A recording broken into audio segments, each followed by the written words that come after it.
Community engagement is the backbone of Subnautica. Being able to get feedback from the people who play your game is a big part of how both Subnautica and Below Zero became the masterpieces we all know and love today.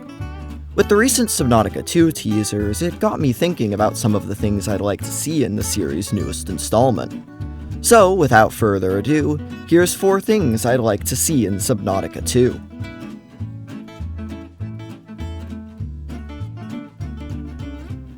There's something different about Subnautica, and you only have to play the game for about 10 minutes to figure out what it is. In contrast to the vast majority of newer games, neither Subnautica nor Below Zero feature any kind of autosave. It's even become a bit of a meme and is something I'd like to see changed in Subnautica 2. Now, let me start this off by saying that I understand why the first 2 games lacked autosave. Subnautica, as great as it is, has never been known for being the most polished game out there, and it's notoriously buggy because of it. To the devs' credit, they've done a great job improving things, with optimizations continuing to come out well after each game's full release. Still, neither game is perfect, and with bugs that have the potential to set you back several hours being not entirely uncommon, it makes sense why both games continue to use a manual save. However, times are beginning to change.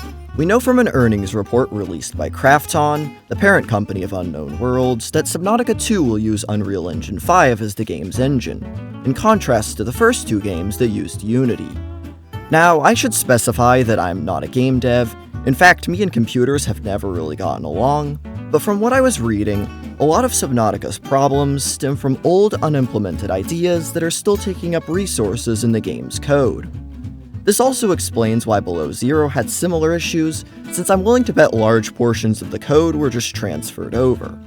But with Subnautica 2 being on a different game engine, it gives the developers a chance to essentially start from scratch, and hopefully stamp out some of the issues with a more optimized code. If this is the case, then autosave could probably be safely added. But enough rambling, why do I actually want this feature in the first place? Well, it all comes back to something I like to call consequence. I've played hardcore mode a couple times, and besides not being able to die, it differs from the other game modes in one key way. The save button is gone, and in its place is save and exit. This change, while seemingly minor, had a really large impact on the way I played. In a normal playthrough, before I did anything dangerous, I would save, knowing that worst come to worst, I could just exit without saving and undo any damage. But in hardcore mode, I didn't have that luxury.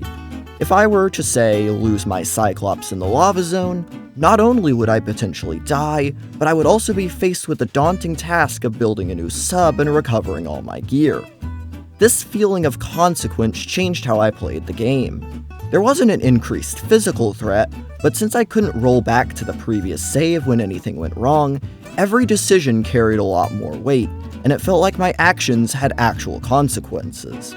This could easily be introduced to all game modes by simply adding in an autosave, and I think it would do a great job at raising the stakes, making every decision the player makes a lot more meaningful.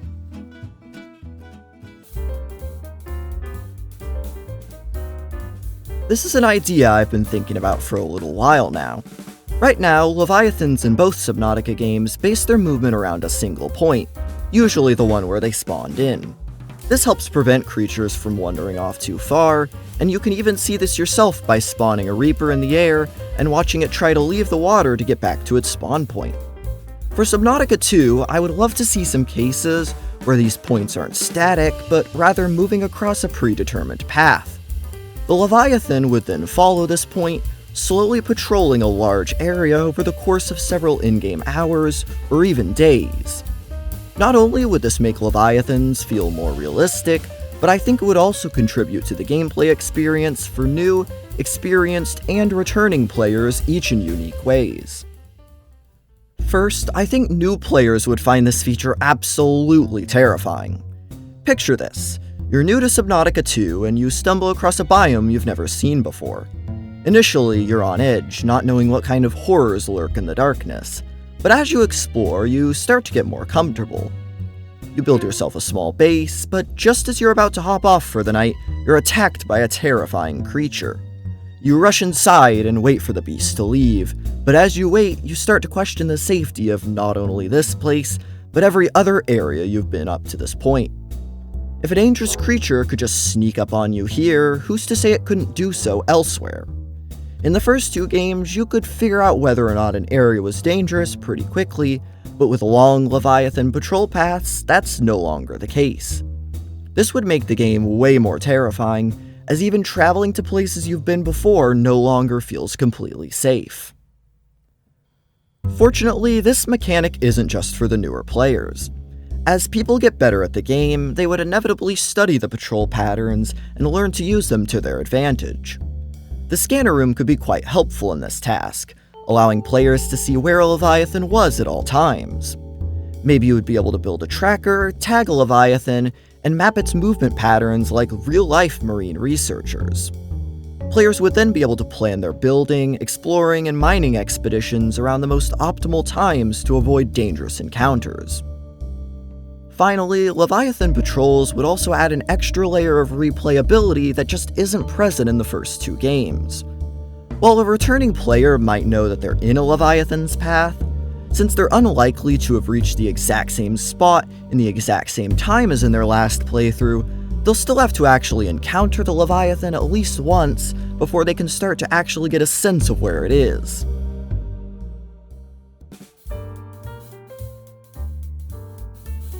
I've talked before about how much I love Subnautica's modular building design, but I still think there's a couple of improvements that can be made. When you reach Marguerite's Basin below zero, you'll notice a large room and a moon pool, nothing out of the ordinary there, but then there's this room in the middle. It's the same size as a moon pool, but configured like a large room, and I want to be able to build with it. I think this would be a great middle ground for people who want the versatility of a large room without all the space they take up. And while we're at it, can we also add, say, a medium room that has 3 connection points instead of 2 or 4? This one would be especially great for building, since it would be able to be centered both length and width-wise, something large rooms and moon pools can't do. Staying outside, I'd love to see foundations able to be centered on base pieces, instead of forcibly skewed to one side. They already work this way in the Degassi bases, and it looks really good there, so having this option in Subnautica 2 would be pretty nice. Going inside, there's a few other small additions I'd like to see. Multi-purpose room partitions already work so well in the Altera bases, and would allow more customization without the need for big rooms. Also, we've seen these lockers in both games now, and I think they'd be a great alternative to the wall locker. They could maybe have a little less storage since they are more compact, but they'd still be really useful. Another interesting addition would be a device that allows you to temporarily run your base off of power cells. This obviously wouldn't be a permanent power solution, but could be really useful when constructing outposts, or even acting as a backup generator, like how some EVs can power your home during an outage.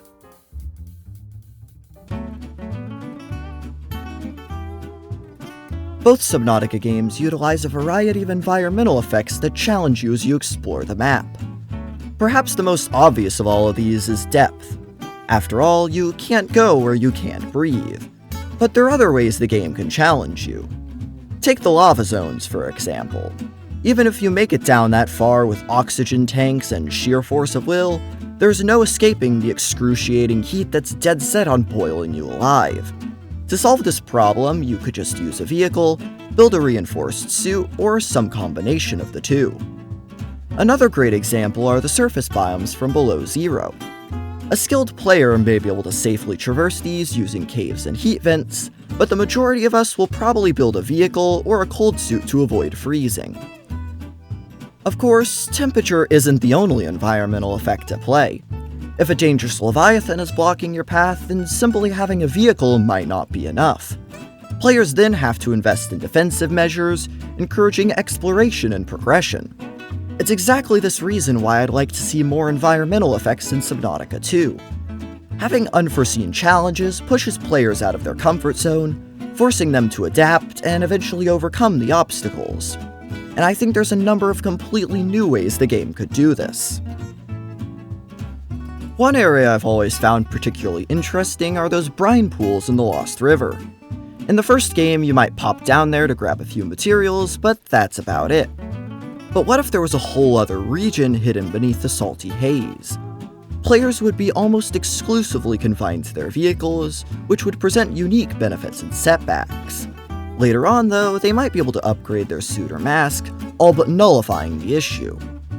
On the flip side, I've always been inspired by that concept art of the single-celled organism, and wonder if anything like that could work in Subnautica too. Imagine parking your sub here and coming back later, only to find it ensnared by vines or some sort of creature. You could of course cut your vehicle free with something like a knife, but you'd be exploring the rest of the region knowing that a quick getaway would be impossible, and you'd be forced to plan accordingly. Of course, like all things, environmental effects do have their limits. You want to push people to try different things while not having obstacles to feel overly complicated and unnecessarily difficult. Nevertheless, I feel if Subnautica 2 were to add more environmental effects and challenges, it could go a long way towards making different regions of the game diverse while keeping exploration fresh and engaging. Before you go, I just want to give a quick thanks to you and everyone else who have subscribed, liked, commented, or even just watched one of my videos. It's been just over a year now since my channel started to take off, and if you went back to July of 2023 and told me this is where I'd be, I would have never believed you. I'm so grateful to be where I am today, and I look forward to seeing what the next year has in store. But for now, that's all from me, and I hope to see you all again very soon.